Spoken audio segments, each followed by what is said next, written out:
നൂഹിൻ്റെ ഏറ്റവും ഫേവറേറ്റ് ഫുഡാണിതാ ഈ ഒരു ബനാന കേക്ക്. നമ്മുടെ ബനാനയും എഗ്ഗൊക്കെ ചേർത്തിട്ട് വളരെ അടിപൊളിയായി ഈസി ആയിട്ട് തന്നെ ഉണ്ടാക്കിയെടുക്കാൻ പറ്റും ഈ സോഫ്റ്റ് ആയിട്ടുള്ള ഒരു കേക്ക്.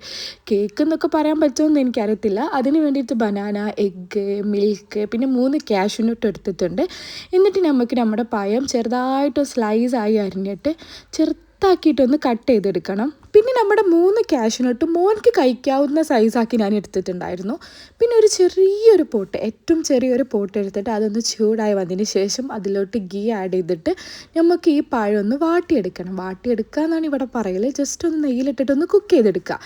ഇത് അത്ര പഴുക്കാത്ത പഴമായതുകൊണ്ട് തന്നെ ജസ്റ്റ് ഒന്ന് വെള്ളം ഒഴിച്ചിട്ടായിരുന്നു കുക്ക് ചെയ്തെടുത്തിട്ടുണ്ടായിരുന്നു. ഇത് മൂടി വെക്കാൻ ഒരിക്കലും മറക്കരുത്. ഇനി നമുക്ക് നമ്മുടെ അടുത്ത സ്റ്റെപ്പ് ചെയ്യണം. നമ്മുടെ പാലും മുട്ടയൊക്കെ നമുക്ക് നല്ല രീതിയിലൊന്ന് ബീറ്റ് ചെയ്തെടുക്കണം. ഞാൻ ഹാൻഡ് ബീറ്റർ യൂസ് ചെയ്തിട്ടാണ് ജസ്റ്റ് ഒന്ന് ബീറ്റ് ചെയ്തെടുത്തിട്ടുള്ളത്. കാരണം അതിൻ്റെ ആവശ്യമുള്ളൂ. അപ്പോഴത്തെ ഇതാ നമ്മുടെ പഴം സെറ്റായി വന്നിട്ടുണ്ട്. എന്നിട്ട് അതിലോട്ട് കാഷ്യൂനട്ടും കൂടി ആഡ് ചെയ്തിട്ട് ജസ്റ്റ് ഒന്ന് ചൂടാക്കിയെടുക്കുക. എന്നിട്ട് ആ സംഭവം നമ്മുടെ മുട്ടയിലോട്ട് അങ്ങോട്ട് ചേർത്തൊന്ന് യോജിപ്പിച്ച് കൊടുക്കുക. നല്ല രീതിയിൽ മിക്സ് ചെയ്ത് കൊടുക്കണം. ഇനി അടുത്ത സ്റ്റെപ്പ് എന്താണെന്ന് വെച്ചാൽ നമ്മൾ നേരത്തെ എടുത്തിട്ടുള്ള ചെറിയ പോട്ടിനെ വീണ്ടും എടുക്കുക. എന്നിട്ട് അതിലോട്ട് ഗീ സ്പ്രെഡ് ചെയ്ത് കൊടുക്കുക.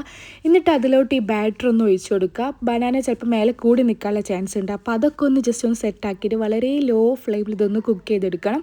വേണമെന്നുണ്ടെങ്കിൽ നമ്മുടെ വീട്ടിൽ ഒഴിവാക്കിയിട്ടുള്ളത് അതേപോലത്തെ ഒരു പഴയ പാത്രം എടുത്തിട്ട് അതിൻ്റെ അടിയിൽ വെച്ചിട്ട് എന്നിട്ട് അതിൻ്റെ മുകളിൽ ഈ പോട്ട് ഇതേപോലെ സെറ്റ് ചെയ്തിട്ട് വളരെ ലോ ഫ്ലെയിമിൽ കുക്ക് ചെയ്തെടുത്ത് അതേപോലെ സെറ്റായിട്ട് കിട്ടും.